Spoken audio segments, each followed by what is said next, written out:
In the trade war between the United States and China, a small garments factory in West Africa sees an opportunity. Chinese-owned but made in Senegal, 200,000 sports suits have been shipped to the United States for sale in the Walmart supermarket chain.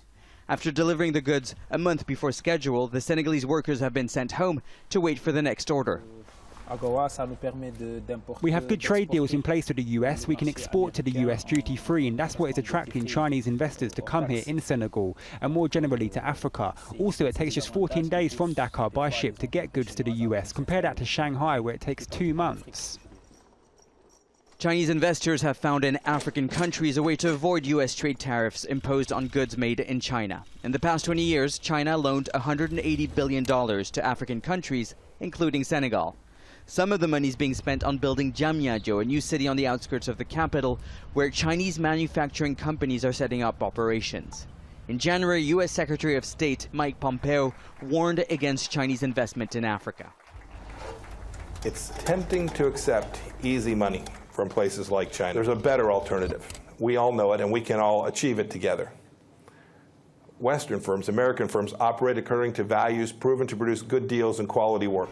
Pompeo is trying to change the perception that the world's leading superpower has no clear strategy for a continent that's home to over 1 billion people. Nambia's health system is in. Donald Trump has shown little interest in Africa so far.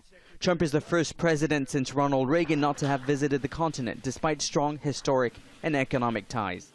Compare this with his predecessor, Barack Obama, who's visited Senegal twice. And in fact, on this road were tens of thousands of people lined up chanting the name of the United States president. Now for Mike Pompeo, look at it now. No special arrangement. He's being received like any other foreign minister, and that's because for many Senegalese and many Africans across the continent, America's influence on the region is waning.